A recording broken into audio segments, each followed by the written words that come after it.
Halo, kamu lagi dengerin podcast resensi buku yang berkolaborasi dengan penerbit Haru, penerbit buku Asia yang ingin berbagi nilai hidup lewat buku yang mengangkat isu-isu yang bisa didiskusikan. Podcast resensi buku ini juga berkolaborasi dengan penerbit Baca, Sira Media, dan Goshen Suara Indonesia. Di episode ini, kamu akan dengerin resensi dari teman-teman yang berpartisipasi di kompetisi. Selamat mendengarkan! Selamat datang di The INTX. Kita berjumpa kembali di season 2, yang mana podcast ini akan membahas mengenai kesehatan mental. Dan di episode kali ini cukup istimewa karena saya akan membahas resensi buku Aku Bukannya Menyerah, Hanya Sedang Lelah, karya Gelbei Wu, dan diterbitkan oleh penerbit Haru untuk terjemahan bahasa Indonesia dan berisikan 250 halaman. Sebenarnya, untuk kesekian kalinya, aku harus bilang bahwa hidupku nggak jauh-jauh dari Day6. Ya, selain karena mereka cukup relate terhadap kehidupan sehari-hari, kebetulan aku juga sedang tidak baik-baik saja. Beberapa waktu belakangan bahkan, aku merasa membutuhkan sesuatu untuk healing, entah itu bacaan ataupun tontonan. Terutama bacaan, karena setelah membaca buku I Want to Die But I Want to Eat Tteokbokki tahun lalu, aku merasa ada sedikit suntikan semangat dalam menjalani hidup. Terutama dalam bagian menerima diri sendiri. Nah, tahun lalu, Park Sung Jin, si manusia kesayanganku alias gitaris member Day6, memutuskan untuk hiatus dari kegiatan grup Day6. Dia membaca buku berjudul Aku Bukannya Menyerah, Hanya Sedang Lelah, karya Gelbei Wu. Waktu itu banyak My Day yang memesan buku versi Koreanya asli.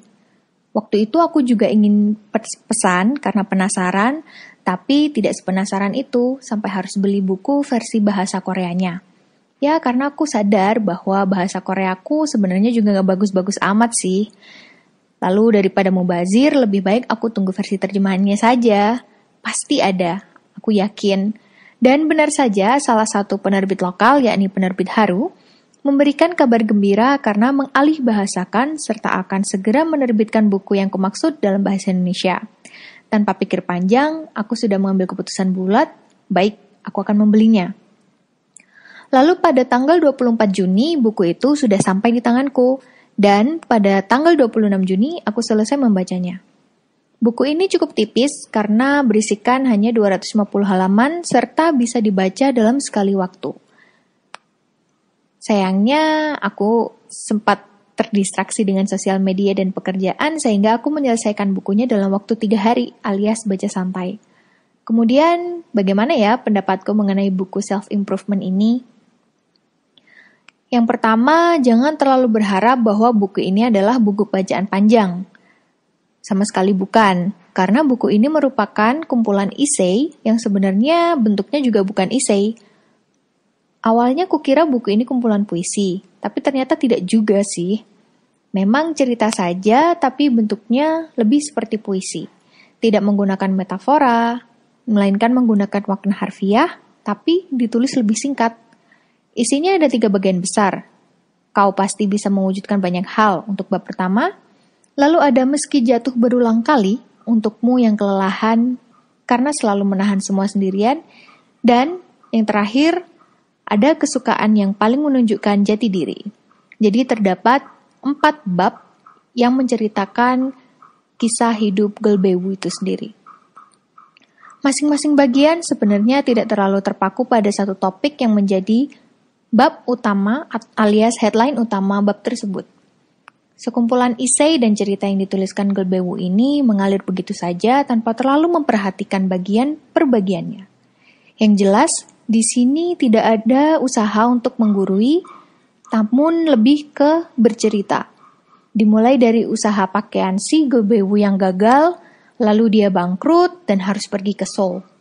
Tinggal di Goshiwon yang lebih tepat disebut sebagai gudang, bahkan tidak layak untuk disebut sebagai Goshiwon, hingga cara dia memulai usaha baru dan kemudian memutuskan untuk menekuni apa yang dia suka, yaitu menulis.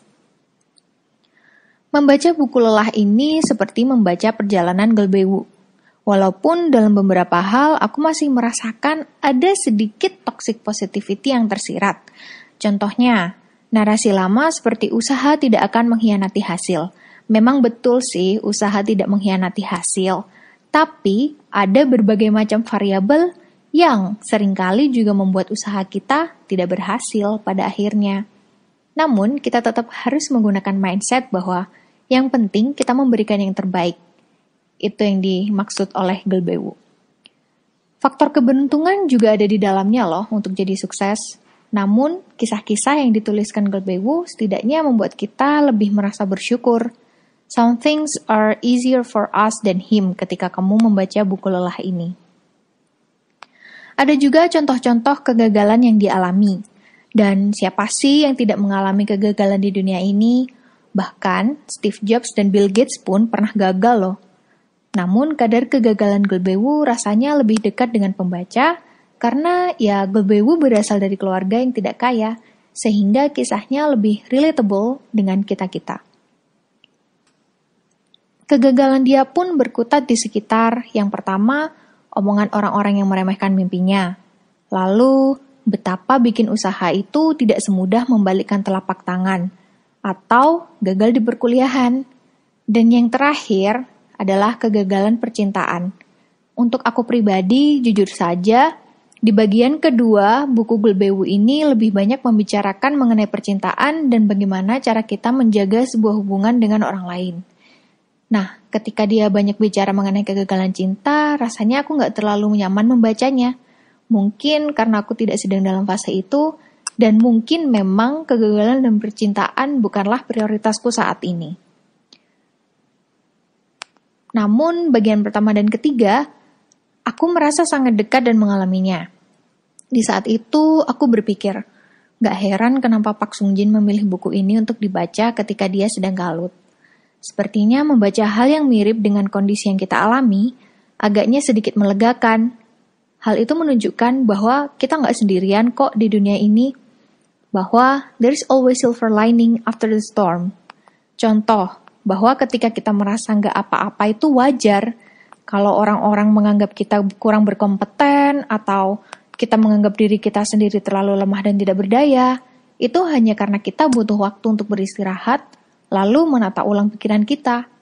Istirahat sebentar dan menjauh dari hal-hal yang kita rasa rutin dan membosankan juga nggak apa-apa kok. Bagian pertama dan ketiga buku ini seolah-olah memberikanku validasi bahwa apa yang kulalui dan kurasakan ini tuh valid. Aku yang sedang merasa nggak fit in dengan tempat kerja yang sekarang, aku yang merasa ingin meraih sesuatu yang lebih di luar sana, aku yang nggak berani ambil risiko untuk melakukan sesuatu, bahkan setelah membaca buku ini, terbersit satu ide gila di otakku. Bagaimana kalau aku memutuskan resign? Karena bisa jadi dengan jawaban resign itu, aku memang bahagia. Pertanyaannya, apa yang benar-benar membuatmu bahagia? Itu pasti akan menjadi pertanyaan semua orang. Bukankah kebahagiaan itu berasal dari dalam diri sendiri? Kalau misalnya kamu masih ingin mencari tahu jawaban dari pertanyaan ini, Gelbeuw telah menuliskannya di dalam buku lelah ini. Dia menggunakan perumpamaan hamburger. Dia bilang, kalau kita lapar dan ingin hamburger, ya kita harus menyelesaikan rasa lapar itu. Bisa jadi hamburger bukan hal yang menyelesaikan rasa lapar. Kalau tidak makan hamburger, tidak apa-apa. Yang penting rasa laparnya harus dibereskan.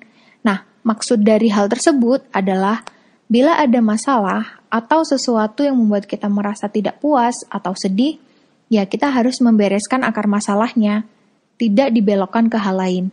Untuk hal ini, sebenarnya kita nggak perlu makan hamburger loh kalau kita lapar. Kita bisa aja makan soto, kita bisa makan soto mie, kita bisa makan nasi. Hal itu juga sama-sama menghalau lapar, seperti itu. Jadi, lapar adalah sesuatu yang harus kita bereskan, bukan hamburger yang menjadi sebuah keinginan yang harus kita capai. Kira-kira seperti itu. Pada akhirnya, buku ini mengajarkan kita untuk bersyukur dan tetap percaya pada diri sendiri bahwa everything is going to be alright eventually. Karena walaupun kita makan hamburger, Kalau kita tidak puas, maka rasa lapar itu akan terus ada.